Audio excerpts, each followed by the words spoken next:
नमस्कार दोस्तों, मैं केसी साहू सर आप सबका स्वागत करता हूं आपका ही अपना चैनल केसी सर के क्लासेस में। आइए दोस्तों, आज हम एक बहुत ही महत्वपूर्ण विषय पर चर्चा करेंगे। जी हां, हमेशा कॉम्पिटिटिव एग्जाम में ये पूछा ही जाता है कि कौन सा अम्ल प्रबल होगा। दो अम्ल दे देगा और उसमें तुलना करके पूछा जाता है कि कौन सा अम्ल प्रबल होगा और कौन सा दुर्बल होगा। दोस्तों, इससे पहले हमने आर्नियस का सिद्धांत पढ़ा था, उसके बाद हमने कल पढ़ा बॉन्स्टेड-लोरी का सिद्धांत। ध्यान दीजिए दोस्तों, आर्नियस सिद्धांत केवल इस बात पर निर्भर करता था कि जो H+ आयन देता है वो अम्ल होगा और जो OH- आयन देता है वो क्या होगा, क्षार होगा। लेकिन क्या संभव है कि हम इस सिद्धांत के द्वारा सारे पदार्थ को बता पाए कि ये अम्ल है या क्षार है? नहीं। तो फिर बॉन्स्टेड-लोरी आया, उसने क्या कहा कि H+ जो त्यागता है वो क्या होगा, अम्ल होगा, और जो H+ ग्रहण करता है, मतलब जो प्रोटॉन त्यागता है वो अम्ल है और जो प्रोटॉन क्या करता है, ग्रहण करता है, वो क्या है, क्षार है। तो दोस्तों, इसमें भी कुछ कमियां थी, है ना। अब ध्यान ये दीजिए दोस्तों कि कोई भी जो प्रबल क्षार होगा उनके द्वारा जो अम्ल बनता है वो उसका संयुग्मी अम्ल कहलाता है। तो यदि क्षार जो है प्रबल है तो उनके द्वारा जो संयुग्मी अम्ल बनेगा वो क्या होगा, दुर्बल होगा। इस बात को विशेष रूप से ध्यान दीजिएगा, ठीक है। तो यहां पर मैंने लिख दिया है, देखिए, प्रबल क्षार का, है ना। यदि क्षार जो है क्या है, प्रबल है, तो इनके द्वारा जो अम्ल बनेगा वो क्या होगा, ये जो अम्ल है वो क्या होगा, वो दुर्बल ही होगा। क्योंकि प्रबल क्षार द्वारा दोस्तों, क्योंकि हम जानते हैं कि प्रबल क्षार जो है आसानी से क्या करता है, प्रोटॉन ग्रहण करता है, तो उनके द्वारा जो अम्ल बनेगा वो क्या होगा, दुर्बल होगा। उसी प्रकार दोस्तों ध्यान दीजिएगा, यदि क्षार जो है दुर्बल है ना, अगर क्षार दुर्बल है तो उनके द्वारा भी अम्ल बनेगा तो वो क्या होगा, प्रबल होगा। ये जस्ट उल्टा होता है ना। तो आप इस बात को विशेष रूप से ध्यान दीजिएगा कि प्रबल क्षार जो है दुर्बल अम्ल का निर्माण करता है और दुर्बल क्षार जो है प्रबल अम्ल का निर्माण करता है, ठीक है, जिसको हम संयुग्मी अम्ल या संयुग्मी क्षार कहते हैं। तो इसको हमने कल बहुत ही सरलता से पढ़ा था। आइए इसको मैं आपको पुनः एक उदाहरण के माध्यम से समझाने का प्रयास करता हूं। जैसे HCl, ये देखिए HCl जो है, मान लिया जाए प्रबल है, वैसे ही पता है कि HCl जो है प्रबल अम्ल होता है।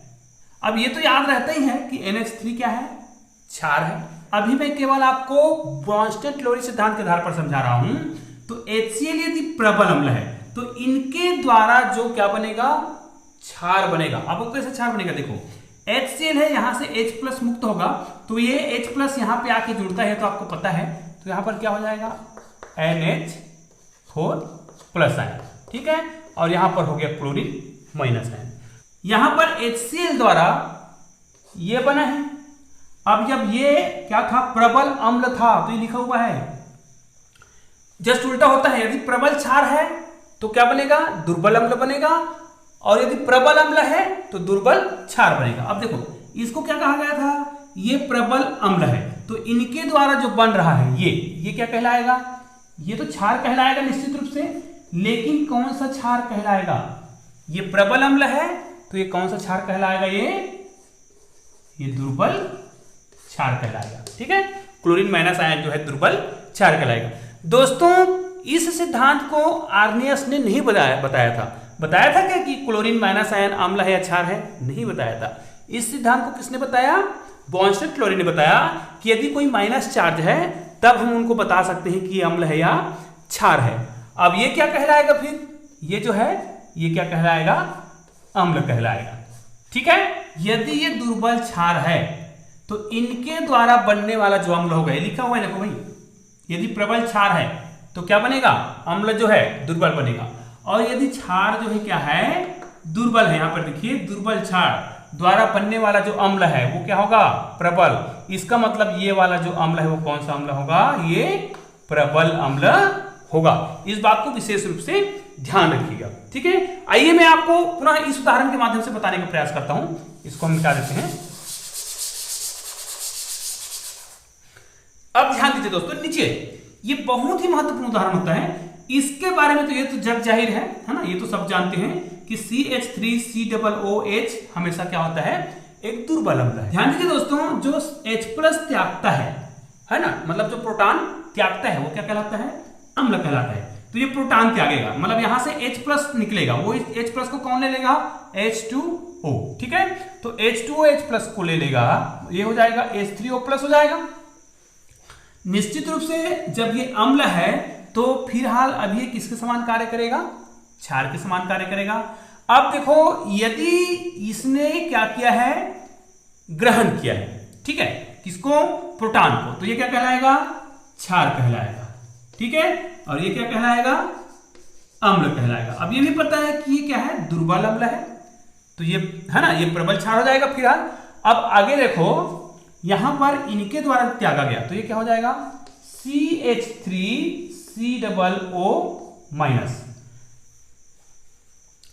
यहां पर ध्यान दीजिए दोस्तों, ये जो अम्ल है वो क्या था, दुर्बल अम्ल है। तो निश्चित रूप से दुर्बल अम्ल द्वारा बना क्षार, है ना, संयुग्मी क्षार होगा ना उसका, ये दुर्बल अम्ल है तो इनके द्वारा ये बना, ये संयुग्मी क्षार होगा। तो ये जो क्षार है ये क्या होगा, ये प्रबल क्षार होगा। ये हमेशा याद रखिए दोस्तों, ये आपको इसीलिए मैं बता दिया था कि प्रबल क्षार द्वारा जो संयुग्मी अम्ल बनेगा वो दुर्बल होगा, और दुर्बल क्षार द्वारा बनने वाला जो संयुग्मी अम्ल होगा वो क्या होगा, प्रबल होगा। उसी प्रकार अम्ल के लिए भी लागू होता है, यदि ये दुर्बल अम्ल है तो उनसे बनने वाले जो क्षार होंगे वो क्या होंगे, प्रबल होंगे, ठीक है। तो इस प्रकार आप इनको क्या कर सकते हैं, याद कर सकते हैं। अब एक बहुत महत्वपूर्ण बात आपको याद दिला रहा हूं, ध्यान से सुनिएगा दोस्तों, ये बहुत ही महत्वपूर्ण होता है कि अम्ल की प्रबलता को हम कैसे डिफाइन करते हैं, ठीक है। तो इसके लिए ओस्टवाल्ड ने एक नियम दिया था, ओस्टवाल्ड का तनुता नियम का एक सूत्र था, है ना। उसी के आधार पर ये सूत्र कौन सा था, ये Ka जो आयनन स्थिरांक होता है वो C इस प्रकार का आपने एक सूत्र निकाला था, याद होगा अभी भी आपको, मैंने पढ़ाया था। यदि आपने ये वीडियो नहीं देखा है तो आप उस वीडियो को जरूर देखिएगा। एक बात हमेशा याद रखिए दोस्तों, रसायन में पिछले में हमने जो भी पढ़ा होगा, पिछले पाठ में जो भी पढ़ा होगा, यदि वो हमें याद है तभी रसायन का आगे का पार्ट समझ आता है। ये हमेशा याद रखना दोस्तों, रसायन बहुत ही महत्वपूर्ण चीज होता है, इनको बहुत सावधानी से पढ़ना होता है। और पिछले पाठ में जो हम पढ़े हैं वो आगे आने वाले पाठ में काम आता ही है। आप सोच के देखो, आपको इलेक्ट्रॉनिक विन्यास करना है तो क्या आप बिना परमाणु क्रमांक के कर सकते हैं? अगर किसी तत्व का परमाणु क्रमांक याद नहीं है तो क्या आप उसका इलेक्ट्रॉनिक विन्यास कर पाओगे? नहीं कर पाओगे। क्यों? क्योंकि सबसे पहले कौन आता है? तत्व आता है। तत्व के बाद उसके परमाणु क्रमांक, परमाणु क्रमांक के बाद हमको पता होना चाहिए कि उसके कक्षक में कितने इलेक्ट्रॉन है, तभी तो हम उनका इलेक्ट्रॉनिक विन्यास कर पाएंगे ना। तो मेरा कहने का मतलब ये है, ये ओस्टवाल्ड का तनुता नियम है, उसके बाद ये सारे नियम आए। तो कहने का मतलब यदि हमको ओस्टवाल्ड का तनुता नियम याद है, ठीक है, ये वाला, तो इसके आधार पे हम बता सकते हैं कि कोई अम्ल प्रबल है या दुर्बल है। तो आइए हम इसी को जानने का प्रयास करते हैं। यहां पर देखिए, आयनन स्थिरांक Ka और Kb पर निर्भरता, मतलब कोई अम्ल प्रबल है या दुर्बल है उसको हम किसके आधार पर बता देंगे? आयनन स्थिरांक। ध्यान दीजिए, आयनन स्थिरांक होता है। और जब मैंने आयनन स्थिरांक बताया था तब मैंने आपको यह भी बताया था, यदि अम्ल के लिए लेंगे तो यहां पर Ka लिखते हैं और इसी को हम क्षार के लिए भी लिख सकते हैं। तो ये क्या हो जाएगा? Kb हो जाएगा। और Ka और जो Kb है ये और ये क्या कहलाता है? आयनन स्थिरांक। अब ध्यान दीजिए दोस्तों, बहुत ही महत्वपूर्ण आपको समझा रहा हूं कि यदि इस सूत्र के माध्यम से हम यदि अम्ल और क्षार को बताना चाहें कि कौन प्रबल है, तो ध्यान दीजिए, किसी अम्ल या क्षार की जो प्रबलता है वो किस पर निर्भर कर रहा है। यदि चलो हम अम्ल की बात करते हैं, ये तो क्षार के लिए है, ये अम्ल के लिए है, तो ये अम्ल का जो आयनन स्थिरांक है वो किस पर निर्भर कर रहा है? ये C क्या है बताओ? C जो है उसका सांद्रता होता है। इसका मतलब ये है कि उसकी सांद्रता यदि अधिक है, ध्यान दीजिए, किसी अम्ल की सांद्रता अधिक है तो उसका आयनन स्थिरांक अधिक होगा, और अधिक होगा तो उनकी प्रबलता अधिक होगी। अब प्रबलता किस पर निर्भर करता है? हाइड्रोजन त्यागने पर। ध्यान दीजिए, अगर हम ये कहें कि कोई अम्ल प्रबल अम्ल है तो हम उसको डिफाइन किस आधार पर करते हैं? कोई अम्ल जितनी आसानी से क्या करता है? प्रोटॉन त्यागता है, वो उतना ही क्या होता है? प्रबल अम्ल होता है। और त्यागने का मतलब क्या होता है? वियोजन। ये देखो, ये इसका ये क्या है?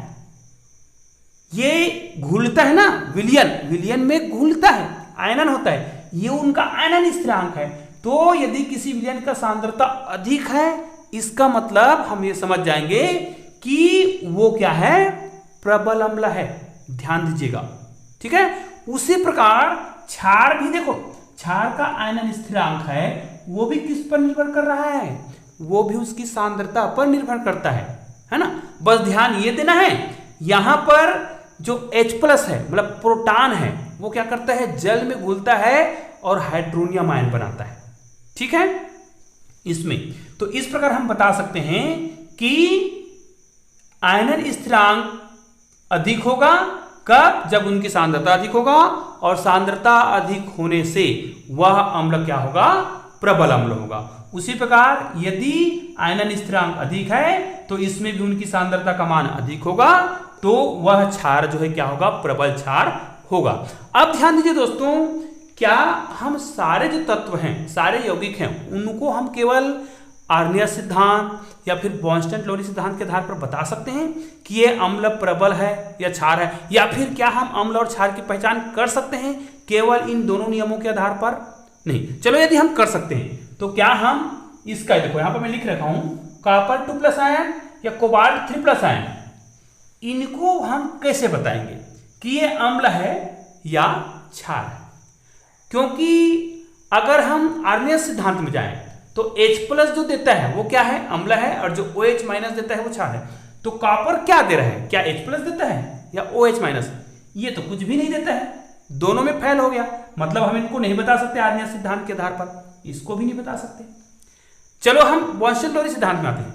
बॉन्स्टन-लोरी सिद्धांत क्या करता है, जो प्रोटॉन त्यागता है या प्रोटॉन को ग्रहण करता है, प्रोटॉन त्याग दे वो क्या है, अम्ल है, और प्रोटॉन ग्रहण कर ले वो क्या है, क्षार है। तो इसमें तो ये भी नहीं दिख रहा है, ना तो प्रोटॉन ग्रहण कर रहा है, ना ही प्रोटॉन त्याग रहा है। मतलब ये तो ना तो अम्ल जैसा लग रहा है, ना ही क्षार जैसा।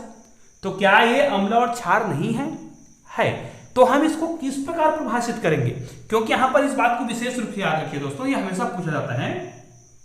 ब्रॉन्स्टन-लोरी सिद्धांत की असफलता है ये कि ये जो है धातु आयन होता है, मोस्ट टाइम पे क्वेश्चन बनता है ये धातु आयनों के बारे में नहीं बता पाया कि ये अम्ल होगा कि क्षार होगा। अब यदि इसको हमें अम्ल और क्षार बताना है तो हमें एक नए नियम की आवश्यकता होगी, क्योंकि इसमें तो H+ आयन नहीं दिख रहा है। तो कहने का मतलब क्या है, इसको हम किस प्रकार परिभाषित करेंगे फिर? तो इसको परिभाषित करने के लिए एक नया नियम आया, लुईस सिद्धांत, लुईस डॉट जिसको बोलते हो ना। तो लुईस सिद्धांत के आधार पर तो लुईस ने जो परिभाषा दिया अम्ल और क्षार का, वो बिल्कुल अलग है, इन दोनों नियमों से बिल्कुल अलग है। क्यों अलग है? तो लुईस ने क्या किया कि इनको परिभाषित करने के लिए, अम्ल और क्षार को परिभाषित करने के लिए उसने इलेक्ट्रॉनों का जोड़ा लिया।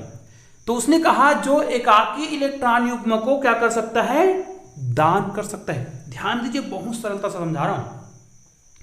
जो एकाकी इलेक्ट्रॉन युग्म को दान करता है वो क्षार होता है। ध्यान से सुनिए दोस्तों। और जो उस एकाकी इलेक्ट्रॉन युग्म को ग्रहण करता है, मैं एकाकी इलेक्ट्रॉन युग्म की बात कर रहा हूं, मतलब इलेक्ट्रॉन को जोड़े में त्यागना है ना। युग्मक मतलब क्या होता है, जोड़ा होता है ना। और एकाकी इलेक्ट्रॉन युग्म, एकाकी मतलब वो खुद के तत्वों का होता है ना, उसी अणु का होता है, या तत्व का या उसी अणु का होता है। उस एकाकी इलेक्ट्रॉन युग्म को जो त्याग दे वो क्या कहलाएगा, क्षार कहलाएगा। और जो एकाकी इलेक्ट्रॉन युग्म को ग्रहण करता है वो क्या कहलाता है, अम्ल कहलाता है। ये है लुईस का अम्ल क्षार सिद्धांत, जो बहुत ही सरल तरीके से। ध्यान दीजिए दोस्तों, आपको इस नियम को बहुत आसानी से याद रखना है, सिंपल से नियम है ना। तो आइए इसको हम कुछ उदाहरण के माध्यम से समझने का प्रयास करते हैं। आइए दोस्तों, हम लुईस अम्ल और लुईस क्षार को बहुत ही सरल तरीके से समझते हैं। ध्यान दीजिए दोस्तों, ये धन आयन या उदासीन हो सकता है, ठीक है। तो क्षार, लुईस क्षार वे स्पीशीज होते हैं जो एकाकी इलेक्ट्रॉन युग्म को दान कर सकता है, ठीक है। उसी प्रकार लुईस अम्ल किसे कहेंगे, वे स्पीशीज ये भी उदासीन या फिर क्या हो सकता है, कोई आयन हो सकता है जो क्या करे, एकाकी इलेक्ट्रॉन युग्म को ग्रहण कर सके। तो इस प्रकार हम बहुत सरल तरीका से इसका उदाहरण बता सकते हैं। इसका डेफिनेशन तो हो गया, बहुत ही सरल तरीके से उदाहरण बताऊंगा। ध्यान दीजिए दोस्तों, ये बहुत ही फेमस उदाहरण है। इस उदाहरण को आप भी जानते होंगे, आप कक्षा 9वीं से पढ़ते आए होंगे कि ये बहुत फेमस उदाहरण है। जैसे आपने NH3 का नाम सुना होगा और BF3, ठीक है, ये दोनों को कंबाइन कराते हैं और इसमें से एक क्षार होता है और एक जो है अम्ल होता है। अब आपको बार बार बताया जा रहा है कि ये जो NH3 है ये क्या है, क्षार है। किसके आधार पर? अभी हमने पुराने जो नियम पढ़े हैं, आर्निया सिद्धांत या फिर बॉयसेट सिद्धांत, इसमें भी इनको क्षार कहा गया। तो चलो हम इन्हीं को लेते हैं, लेकिन इसको हमें समझाना है किसके आधार पर? लुईस के आधार पर। तो ये भी याद होना चाहिए कि नाइट्रोजन, देखो इसमें NH3 है ना, तो नाइट्रोजन के बाह्यतम कोश में कितने इलेक्ट्रॉन होते हैं? चलो, नाइट्रोजन का परमाणु क्रमांक कितना होता है? यहाँ पर नाइट्रोजन है, इसका होता है 7। तो इसका इलेक्ट्रॉनिक विन्यास कितना होगा? 2 और 5। इसका मतलब ये उसके बाह्यतम कोश की बात करता है, ठीक है। उसी प्रकार BF3 की बात करते हैं। BF3 में सेंट्रल एटम ये होगा। बोरान का परमाणु क्रमांक कितना होता है? बोरान का परमाणु क्रमांक होता है 5। यदि हम इनका इलेक्ट्रॉनिक विन्यास करें तो पहले कक्षा में 2 आएगा और दूसरे में 3 आएगा, मतलब बाह्यतम कोश में इसके 3 इलेक्ट्रॉन है। अब B को 3F घेरे हुए हैं और N को 3H घेरे हुए हैं। तो आइए देखते हैं, यदि हम इनको लुईस अम्ल और क्षार के रूप में व्यक्त करें तो यहां पर देखिए, पहले आप N को लिखिए। अब N के बाह्यतम कोश में कितने इलेक्ट्रॉन है बताया गया है? 5।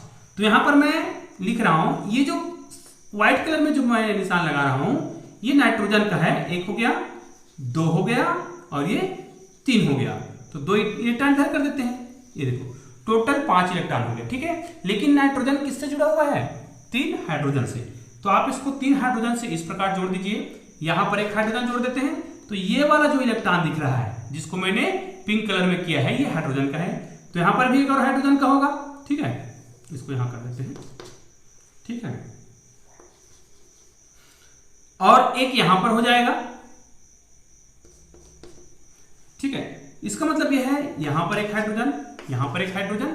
तो ये देखो 1 2 3 4 5 इलेक्ट्रॉन किसके हैं? नाइट्रोजन के हैं, जिसमें से ये वाला एकाकी इलेक्ट्रॉन युग्म कहलाएगा, ठीक है। क्योंकि ये दोनों इलेक्ट्रॉन किसके हैं? नाइट्रोजन के ही है, इसलिए ये क्या कहलाएगा? एकाकी इलेक्ट्रॉन युग्म। और इसका अष्टक तो पूरा हो गया है, 1 2 3 4 5 6 7 8, क्योंकि इसने 3 हाइड्रोजन से क्या किया है? साझा किया है, क्रिया किया है।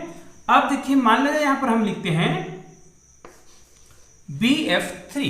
तो बोरान के जो बाह्यतम कोश में है उसको इलेक्ट्रॉन को पहले लिख लेते हैं। बोरान के बाह्यतम कोश में कितने हैं टोटल? 3। ये हो गया 3। अब बोरान के बाह्यतम कोश में तो हो गया, तो इसने किससे क्रिया किया है? फ्लोरीन से। 3 बार फ्लोरीन से क्रिया किया है, तो एक इधर हो गया, एक यहां पे लिखते हैं, एक यहां पे लिखते हैं और एक यहां पे लिखते हैं, ठीक है।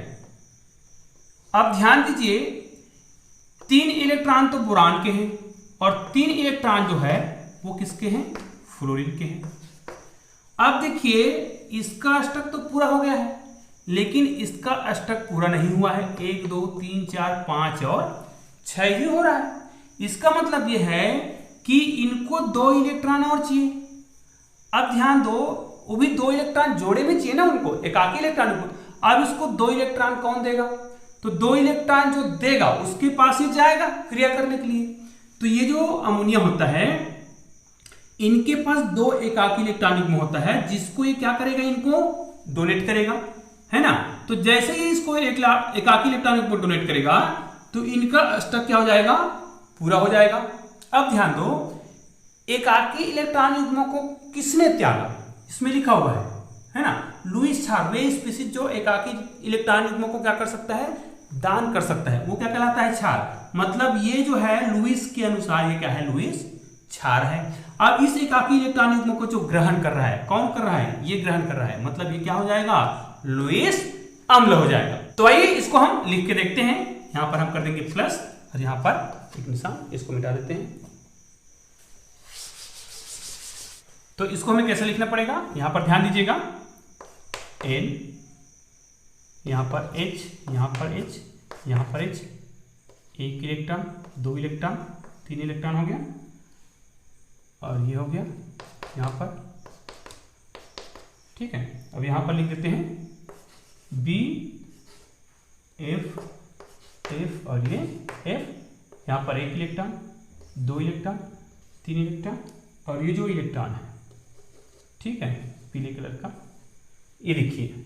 अब ये क्या करेगा, यहाँ पर जो 2 एकाकी इलेक्ट्रॉन युग्म था उसको इसने क्या कर दिया, यहाँ पर जो एकाकी इलेक्ट्रॉन युग्म था उसको इसने क्या कर दिया, ग्रहण कर लिया।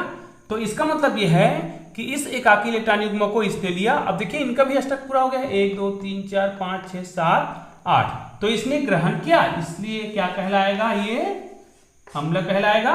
और इसने डोनेट किया, इसलिए ये क्या कहलाएगा, क्षार कहलाएगा। तो दोस्तों इस प्रकार हम अम्ल और क्षार को परिभाषित कर सकते हैं, किसके आधार पर, लुईस के आधार पर। अब ये केवल यही नहीं रुकता है, इसके बाद बहुत ही महत्वपूर्ण चीज बता रहा हूं, ध्यान से देखिएगा, जो धातु हैं। आइए दोस्तों अब हम देखते हैं कि लुईस ने ऐसे ऐसे तत्वों को या ऐसे ऐसे धातु आयनों को भी बहुत ही सरलता से बता दिया कि ये अम्ल है या क्षार है, जिसको आर्नियस सिद्धांत या ब्रोंस्टेड-लॉरी सिद्धांत बताने में असमर्थ था। अब ध्यान दीजिए, यहां पर आइए, मैं एक और उदाहरण देता हूं, जैसे NH3 का यहां पर मैं लिख लेता हूं, इसको हम इस रूप में लिख सकते हैं, N यहां पर एकाकी इलेक्ट्रॉन युग्म हो जाएगा और ये 3, ठीक है। तो इसको मैं इस प्रकार लिख सकता हूं, और इसको यदि हम इससे क्रिया कराएं, सिल्वर से क्रिया कराएं, सिल्वर आयन से क्रिया कराएं, तो ये क्या करेगा, देखो इसमें एकाकी इलेक्ट्रॉन युग्म है और ये 2 बार है, तो ये क्या करेगा, ये देखिए ध्यान दीजिएगा, यहां पर हो जाएगा, यहां पर एकाकी इलेक्ट्रॉन युग्म सिल्वर को दे देगा, ये यहां पर हो जाएगा H3, उसी प्रकार इधर भी ऐसा हो जाएगा, इसको हम ऐसा लिख सकते हैं। अब ध्यान दीजिए, इसमें देखो नाइट्रोजन के पास एकाकी इलेक्ट्रॉन युग्म था, जिसको उसने सिल्वर को क्या कर दिया, सिल्वर आयन को क्या कर दिया, डोनेट कर दिया। इसका मतलब ये क्या है, ध्यान दीजिएगा, ये क्या है, ये क्षार होगा। तो निश्चित रूप से ये जो धातु आयन, जिसको हम केवल आयन बोलते हैं, ये क्या कहलाया, ये अम्ल कहलाया। इस प्रकार कौन सा, लुईस बहुत ही आसानी से धातु आयनों को भी बता पाया कि ये अम्ल है या क्षार है। तो दोस्तों इस प्रकार आप बता सकते हो कि ये अम्ल है या क्षार है, ठीक है। तो इस प्रकार आप इसको लिख लीजिएगा, बहुत ही महत्वपूर्ण उदाहरण है ये। अब ध्यान दीजिए, इसको देखिए, ये सब लुईस क्षार के उदाहरण है। ध्यान दीजिए, जितना चीज लिखा गया है इस सब में एकाकी इलेक्ट्रॉन युग्म है, ठीक है। आप देख सकते हो इसमें ऑक्सीजन है, तो ऑक्सीजन के पास ऑलरेडी एकाकी इलेक्ट्रॉन युग्म होता है। आप उसका जब लुईस डॉट बनाओगे आपको बहुत आसानी से समझ आ जाएगा। इसमें भी एकाकी इलेक्ट्रॉन युग्म होता है। ये क्लोरीन है, ये इसको तो हम जानते ही हैं कि क्षार है। ये सब देखिए बहुत ही महत्वपूर्ण उदाहरण है, जिसमें आपको एकाकी इलेक्ट्रॉन युग्म दिख रहा है, और यदि वो उस एकाकी इलेक्ट्रॉन युग्म को क्या करता है, डोनेट कर देता है, तो डोनेट करने वाला क्या कहलाता है, क्षार कहलाता है। यहाँ पर लिखा हुआ है। अब देखिए ये बहुत महत्वपूर्ण होता है, ये हमेशा पूछा जाता है, और इसमें बच्चे हमेशा क्या रहते हैं, कंफ्यूज रहते हैं। तो इसमें कंफ्यूज होने की आवश्यकता नहीं है, क्योंकि ये एमीन है ना, प्राथमिक एमीन, द्वितीयक एमीन और तृतीयक एमीन जो आप जानते हो। तो ध्यान दीजिए, अगर आपको आज का नियम याद है तो आप जिंदगी भर नहीं बोलोगे कि एमीन जो है अम्ल है या क्षार है। निश्चित रूप से एमीन के जो N होता है, जो नाइट्रोजन होता है, इसमें एकाकी इलेक्ट्रॉन युग्म है, इसमें भी एकाकी इलेक्ट्रॉन युग्म है, इसमें भी एकाकी इलेक्ट्रॉन युग्म है, और जिसमें एकाकी इलेक्ट्रॉन युग्म है और यदि वो उसको डोनेट कर सकता है तो वो निश्चित रूप से क्या होता है, क्षार होता है। तो इस प्रकार प्राथमिक एमीन, द्वितीयक एमीन और तृतीयक एमीन, ये तीनों ही क्या होते हैं, क्षार होते हैं। किसके आधार पर, लुईस के आधार पर। तो उसी प्रकार दोस्तों ये देखो, ये धातु आयन है, कॉपर है, कोबाल्ट है, फेरम है। तो देखो ये क्या करता है, क्या इसके पास एकाकी इलेक्ट्रॉन युग्म है, नहीं, ये तो क्या करता है, एकाकी इलेक्ट्रॉन युग्म को ग्रहण करता है। अपने अष्टक पूरा करने के लिए क्या करेगा, ये एकाकी इलेक्ट्रॉन युग्म को ग्रहण करेगा, और जो एकाकी इलेक्ट्रॉन युग्म को क्या करता है, देखो ग्रहण करता है, वो क्या कहलाता है, अम्ल कहलाता है। तो ये देखो कॉपर +2 आयन, इसका मतलब कॉपर 2+ आयन जो है लुईस के आधार पर क्या हो गया, अम्ल हो गया। कोबाल्ट 3+ आयन भी क्या हो गया, अम्ल हो गया। फेरम 3+ आयन भी क्या हो गया, अम्ल हो गया। इसी प्रकार ये सभी क्या है, अम्ल हो गया। तो इस प्रकार हम देखते हैं कि बहुत ही सरल तरीके से लुईस ने लुईस डॉट के आधार पर, मतलब एकाकी इलेक्ट्रॉन युग्म के आधार पर उनको परिभाषित किया, जो आर्नियस और बॉन्स्टेंट लॉरी ने नहीं समझा पाया था। तो दोस्तों इस प्रकार आज हमने पढ़ा कि लुईस अम्ल किसे कहते हैं और लुईस क्षार किसे कहते हैं। तो दोस्तों आज का वीडियो आपको कैसा लगा मुझे कमेंट करके अवश्य बताइए और इस वीडियो को अधिक से अधिक बच्चों तक शेयर अवश्य कीजिए ताकि बच्चे जो है लॉकडाउन में भी अपना पढ़ाई जारी रख सके। तो दोस्तों मिलते हैं एक और बेहतरीन वीडियो के साथ, तब तक के लिए जय हिंद जय भारत।